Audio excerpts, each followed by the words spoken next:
coalition of black leaders is calling out Planned Parenthood for, quote, targeting black communities for abortions. At the same time, the nation's largest abortion provider openly voices its support for the Black Lives Matter movement.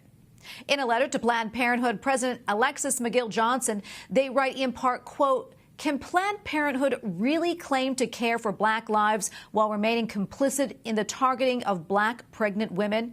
This massive inequity and the disproportionate harm it does to black Americans is fully in keeping with the racist eugenicist vision of your organization's founder. Joining me now on Skype is Reverend Dean Nelson, Executive Director of the Pro-Life Human Coalition Action and one of the signatories of that letter. Reverend, welcome back to the show. Always good to see you. It's a pleasure. Thanks so much for having me.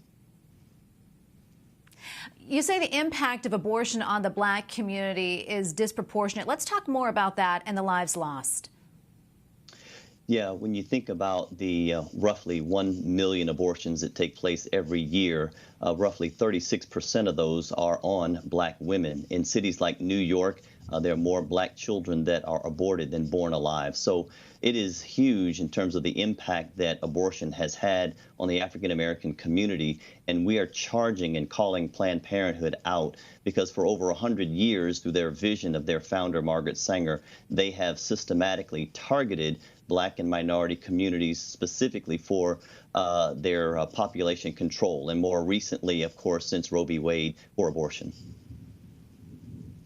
Yeah, in your letter, you say 79% of Planned Parenthood surgical abortion facilities are located in or near communities of color. Why do you think that is, and in what ways does that support the legacy of Planned Parenthood's founder? I think that it should be noted that Planned Parenthood's affiliate in New York charged the same thing, saying that Margaret Sanger was a racist, and even said that their organization has participated in reproductive harm.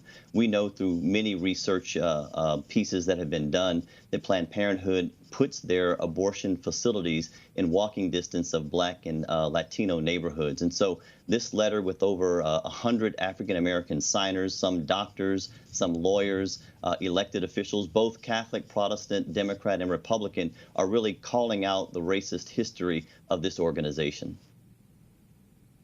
Yeah, and you and I spoke back in June after the killing of George Floyd. We discussed the calls for racial equality across the country and what this moment means for the nation. In your opinion, what type of actions do you think the Planned Parenthood should take?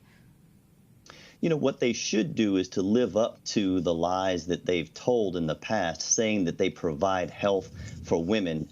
Abortion is not health care. And at Human Coalition, that's what we've been doing for the last decade, is providing free health care for women who find themselves in unplanned pregnancies through our telehealth as well as our brick and mortar clinics. We will this year see some 100,000 women, mostly women of color, providing real answers for them who find themselves in these unplanned pregnancies. That's what Planned Parenthood should be doing. I don't expect that they'll change their business model after 100 years, and that's why we at Human Coalition offer that type of alternative. Reverend, thank you so much for coming on the show. Always appreciate your insights. Reverend Dean Nelson, Executive Director of the Pro-Life Human Coalition Action. Thank you again. God bless you. Thank you so very much.